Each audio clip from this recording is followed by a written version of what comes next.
What does it look like when a legend walks away on their own terms? When someone with greatness in their bones says enough? Not because the money dried up, not because they were benched, but because in a quiet moment of reflection, they knew it was their time. That's exactly what Larry Bird did in 1992. And in doing so, he gave us one of the most dignified exits in NBA history. The double team in Bird. Larry, fake, fall away. Hits it! All right! My basketball career is officially over, and I had a blast. There will never, ever, ever be another Larry Bird. Larry Legend knew his time had come, and his graceful farewell says just as much about his greatness as his MVP's titles or trash talk ever did. By 1992, Larry Bird's body had already betrayed him. The back pain that had begun to nag him in the late 80s had evolved into something chronic, daily and relentless. He was no longer diving for loose balls or throwing full-court outlet passes with that effortless Bird flair. Every movement came with a cost. So when there came call to join Team USA's Olympic Dream Team, arguably the most iconic basketball team ever assembled, Bird didn't say yes immediately because of pride. He said yes because he knew this was the last dance. Michael Jordan, Magic Johnson, Charles Barkley, David Robinson, Karl Malone, it was a galaxy of stars. But Larry wasn't there to be that guy anymore. He was there to be part of something historic. But even amid all the excitement, Bird had a moment. One night in Barcelona, sitting alone in his hotel room, he looked out the window. The Mediterranean stretched in the distance. The sky was calm, and for a moment, everything slowed down.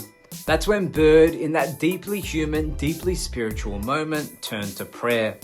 I said, "God, if you let me get through this, I won't play anymore," Bird recalled years later. Not if I win a gold medal, not if I score one more big shot, just get me through this and I'll walk away. That wasn't a superstar speaking, that was a man asking for peace. The stats don't scream for attention. 8 games, 8.4 points per game, 3.8 rebounds, 1.8 assists, 1.8 steals. For a guy who once averaged nearly 30 points in a final series, those are quiet numbers. But Bird wasn't trying to dominate anymore. He was absorbing it all, soaking in the smells, the sounds, the feeling of being on the court one last time with the greatest collection of basketball talent ever assembled. Looking back, even Larry admitted by saying, "I think everybody sensed the way I went about the games over there and that they would probably be my last. I just wanted to be part of a great team, and I was." He didn't need to hold a press conference. He didn't tell the world it was his final act. But in his body language, in his movement, in the way he cherished each moment, it was clear. And when the gold medal was placed around his neck, Bird didn't cry or scream. He smiled, quietly, peacefully. "I didn't know my career was over at that time," he said, "but I looked around and smelled the roses. I'm very happy I had a chance to play for my country and win a gold medal," he said. That's one of the most beautiful quotes you'll ever hear from a player retiring. Not bitter, not nostalgic, just present. When Bird returned home, the Celtics still held out hope. Maybe the Olympics rejuvenated him. Maybe he caught the bug again. Maybe, just maybe, the money could convince him. 4.5 million.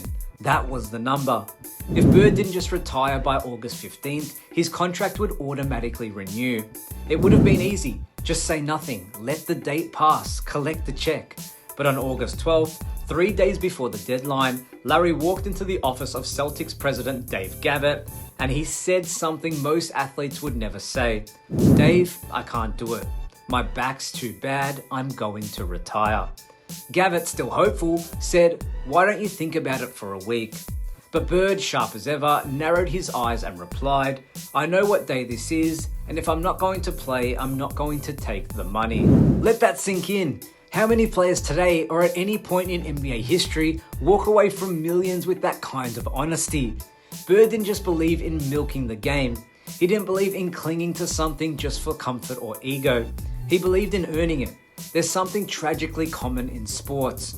We've all seen the stars who stay too long, the legends who couldn't let go, the players who held on because their name still meant something, even if their game no longer did. Whether it's pride, denial, or the fear of what comes next, Too many athletes fade rather than walk away. But Larry Bird was different. He was self-aware enough to recognize the signs. He knew the difference between pushing through pain for greatness and pushing through pain just for applause. He respected the game too much to tarnish his legacy, and in doing so, he elevated it. His final years weren't stat padding, they were story writing. And the final chapter, a man saying goodbye on his own terms with grace, humility, and love for the game that gave him everything. And yet, it's impossible not to wonder, what if Bird had played in today's era? What if he had access to the medical technology we have now? The recovery tools, the back treatments, the rest schedules, the load management? Would Larry Bird have played another 5 years? Would he have added another ring, another MVP? Remember, he's still the only player in NBA history to win 3 consecutive MVPs. That's not Magic, that's not LeBron, that's not Jordan, just Bird. And he did it during a brutal era, one with less spacing, more contact, and far fewer days off. Imagine Bird's career with cryo chambers, tailored sleep cycles, and modern sports science. We're not saying he would have played forever, but he might have redefined longevity.